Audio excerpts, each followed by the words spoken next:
दोस्तों, गौतम बुद्ध जी को हम बहुत अच्छे से जानते हैं, जिन्होंने बौद्ध धर्म की स्थापना की और उन्होंने लोगों के जीवन में ढेरों बदलाव लेकर आए थे।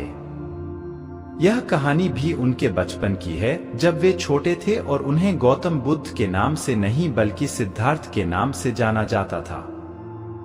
उनके एक चचेरे भाई भी थे जिनका नाम देवदत्त था। चलिए जानते हैं इस कहानी के बारे में। राजा सिद्धार्थ के महल के पास एक उद्यान था, जहां पर राजा सिद्धार्थ बैठकर प्रकृति का आनंद लिया करते थे। एक दिन जब वे अपने बगीचे में बैठे हुए थे कि तभी एक घायल हंस उनके पैर के पास आकर गिरा। उसके शरीर में एक तीर लगा हुआ था। उसे देखने से प्रतीत हो रहा था कि किसी शिकारी उसका शिकार किया है। हंस को तकलीफ में देखकर और उसे यूं ही फड़फड़ाता देखकर राजा सिद्धार्थ का दिल पिघल गया और उन्होंने उस हंस की सहायता करनी चाहिए। उन्होंने सबसे पहले उस हंस के शरीर से वह तीर निकाला और घायल जगह पर मलहम लगाकर उसकी पट्टी की। यह सब कर लेने के बाद देवदत्त कुछ खोजता हुआ सिद्धार्थ के पास आया। देवदत्त जैसे ही सिद्धार्थ के पास पहुंचा, उसने कहा, "अच्छा, तो यह तुम्हारे पास है। लाओ, इसे मुझे दे दो। इसका शिकार मैंने किया है। इसका शिकार करने में मुझे बहुत मेहनत करनी पड़ी थी। इस पर मेरा अधिकार है।" देवदत्त की यह बात सुनकर सिद्धार्थ ने उससे कहा, "नहीं, यह हंस घायल था और मेरे पास आया।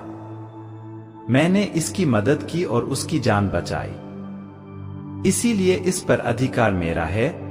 दोनों भाइयों के बीच उस हंस के अधिकार को लेकर बहस होने लगी। अब वे जानना चाहते थे कि उस हंस पर किसका अधिकार ज्यादा है। ऐसे में उन दोनों ने निर्णय लिया कि वे दोनों राजा के पास जाएंगे। सिद्धार्थ की पिताजी कपिलवस्तु के राजा थे। वे दोनों राजा के पास गए।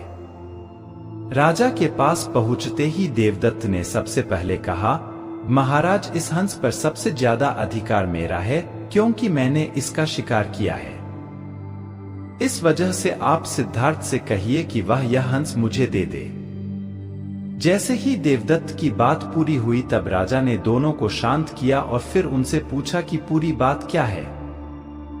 ऐसे में सिद्धार्थ ने राजा को पूरी बात बताई और उनसे बोला, "पिताजी, बात यह है कि इस हंस का शिकार देवदत्त ने किया था, लेकिन यह हंस घायल होकर मेरे कदमों के पास आ गिरा।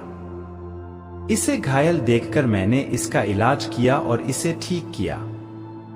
अब आप ही बताइए कि इस हंस पर सबसे ज्यादा अधिकार मेरा है।" राजा ने इस मामले पर अच्छे से विचार किया। विचार कर लेने के बाद उन्होंने सभा में सबसे एक बड़ी बात कही, और वह बात यह थी कि मारने वाले से ज्यादा बचाने वाला का अधिकार सबसे ज्यादा होता है। इसीलिए इस हंस पर सबसे बड़ा अधिकार सिर्फ और सिर्फ सिद्धार्थ का है, क्योंकि उसने उस हंस को मारा नहीं बल्कि उसे घायल देखकर उसका इलाज किया और उसकी जान बचाई। राजा के ऐसा कह लेने के बाद देवदत्त को बात अच्छे से समझ आ गई। वह भी जान चुका था कि मारने वाले से ज्यादा बचाने वाले का अधिकार सबसे ज्यादा होता है। इस कहानी से हमें समझ में आता है कि मारने वाले से ज्यादा बचाने वाला बड़ा होता है और उसका अधिकार भी मारने वाले से ज्यादा होता है। इसीलिए हमें भी दूसरों की मदद करनी चाहिए और परेशान लोगों की सहायता करनी चाहिए। ऐसा करने से हम अपने आसपास के समाज को अच्छा और बेहतर बनाते हैं। एक अच्छा समाज ही एक अच्छे देश की पहचान होती है।